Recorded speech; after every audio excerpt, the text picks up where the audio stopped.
ಗ್ರಾಮೀಣ ಮಹಿಳೆಯರನ್ನು ಆರ್ಥಿಕವಾಗಿ ಸಬಲರನ್ನಾಗಿಸುವ ಉದ್ದೇಶದಿಂದ ರಾಷ್ಟ್ರೀಯ ಗ್ರಾಮೀಣ ಜೀವನೋಪಾಯ ಅಭಿಯಾನ ಯೋಜನೆಯಡಿ ಬೆಂಗಳೂರಿನ ತೋರಣಗಲ್ಲು ಗ್ರಾಮ ಪಂಚಾಯಿತಿ ವ್ಯಾಪ್ತಿಯಲ್ಲಿ ಬಳ್ಳಾರಿ ಜಿಲ್ಲಾಡಳಿತ, ಶಂಕರಲಿಂಗ ಸಂಜೀವಿನಿ ಒಕ್ಕೂಟ ಹಾಗೂ ಕೆನರಾ ಬ್ಯಾಂಕ್ ಗ್ರಾಮೀಣ ಸ್ವಸಹಾಯ ಉತ್ಪಾದನಾ ತರಬೇತಿ ಸಂಸ್ಥೆ ಸಹಯೋಗದೊಂದಿಗೆ ನಡೆದ ಫಾಸ್ಟ್ ಫುಡ್ ತಯಾರಿಕಾ ಶಿಬಿರದಲ್ಲಿ ಪಾಲ್ಗೊಂಡಿದ್ದ ಮಹಿಳೆಯರಿಗೆ ಪ್ರಮಾಣ ಪತ್ರ ವಿತರಿಸಲಾಯಿತು.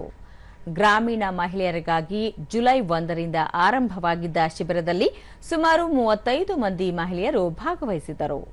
ಶಿಬಿರದಲ್ಲಿ ಬರ್ಗರ್, ಪಿಜ್ಜಾ, ತಂಪು ಪಾನೀಯ, ginger burger, pav bhaji, samosa, dosa, panipuri, manchurian, fried rice ಸೇರಿದಂತೆ ವಿವಿಧ ರೀತಿಯ ಫಾಸ್ಟ್ ಫುಡ್ ತಯಾರಿಕೆ ಕುರಿತು ಮಹಿಳೆಯರಿಗೆ ತರಬೇತಿ ನೀಡಲಾಯಿತು.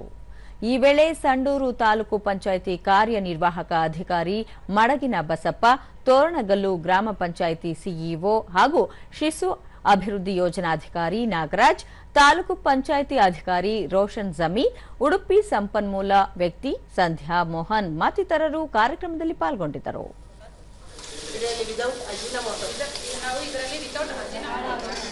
ಅಂದ್ರೆ ಕ್ಯಾನ್ಸರ್ ಬರುವ ಸಾಧ್ಯತೆ ಜಾಸ್ತಿ ಇದೆ. ಆರೋಗ್ಯವಾಗಿ ಆಗುವಂತ ಫುಡ್ ಅನ್ನು ಇಲ್ಲಿ ಸರ್ವ್ ಮಾಡಬೇಕು ಅಂದ್ರೆ ಕೊಟ್ಟಿದ್ದಾರೆ. ಸೊ ನಿಮಗೆ ಇದು ಉಪಯೋಗ ಆಯ್ತಾ ಏನಾದ್ರು? ಬಳಿಕ ಮಡಗಿನ ಬಸಪ್ಪ, ಇಂತಹ ಕಾರ್ಯಕ್ರಮಗಳಲ್ಲಿ ಮಹಿಳೆಯರು ಹೆಚ್ಚೆಚ್ಚು ಪಾಲ್ಗೊಂಡು ಸದುಪಯೋಗ ಪಡಿಸಿಕೊಂಡಲ್ಲಿ ಸ್ವಾವಲಂಬಿ ಹಾಗೂ ಸಬಲರಾಗಲು ಸಹಾಯವಾಗುತ್ತದೆ. ಸ್ವಾವಲಂಬಿ ಜೊತೆಗೆ ಯಶಸ್ವಿ ಉದ್ಯಮಿಗಳಾಗಬೇಕು. ಎಲ್ಲ ಮಾಲೀಕತ್ವದ ಗುಣ ಅರಿತುಕೊಂಡು ಅಭಿವೃದ್ಧಿ ಹೊಂದಲು ಸಲಹೆ ನೀಡಿದರು. ಮಹಿಳೆಯರ ಉನ್ನತೀಕರಣ ಇರ್ಬೋದು, ಮಹಿಳೆಯರ ಕಾರ್ಯಕ್ರಮ ಇರ್ಬೋದು, ಮಹಿಳೆಯರಿಗೆ ವಿವಿಧ ತರಬೇತಿಗಳಿರ್ಬೋದು, ಬಹಳ ಆಸಕ್ತಿ ತೋರಿಸಿಕೊಂಡು ತಾವೇ ಮುಂದೆ ಬಂದು ಕೆಲಸವನ್ನು ಮಾಡುತ್ತಾರೆ.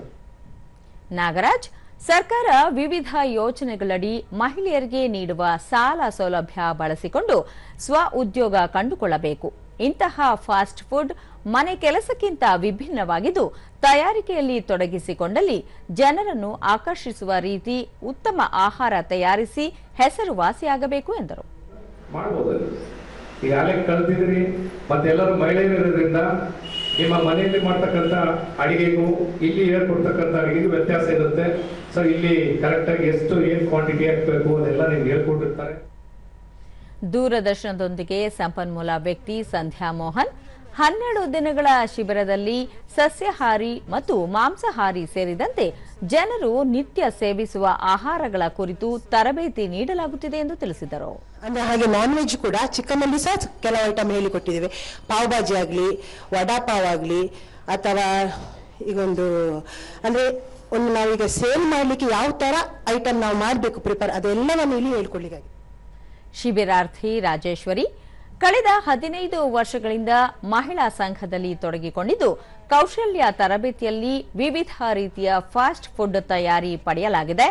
ಜನಪ್ರದೇಶ ಹೆಚ್ಚಿರುವ ಪ್ರದೇಶಗಳಲ್ಲಿ ಫಾಸ್ಟ್ ಫುಡ್ ಕೇಂದ್ರ ಸ್ಥಾಪಿಸುವ ಉದ್ದೇಶವಿದೆ ಎಂದರು. ಕೌಶಲ್ಯ ತರಬೇತಿಯನ್ನು ಕೂಡ ನಾವು ಪಡೆದುಕೊಂಡಿದ್ವಿ.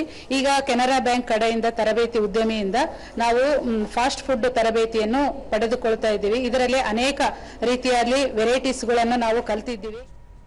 ಮತ್ತೊಬ್ಬ ಶಿಬಿರಾರ್ಥಿ ಶ್ರೀಲೇಖಾ, ಇಂತಹ ತರಬೇತಿ ಮುಂದಿನ ದಿನಗಳಲ್ಲಿ ತಾವು ಸ್ವ ಉದ್ಯಮಿ ಆಗಲು ನೆರವಾಗುತ್ತದೆ ಎಂದು ಹೇಳಿದರು.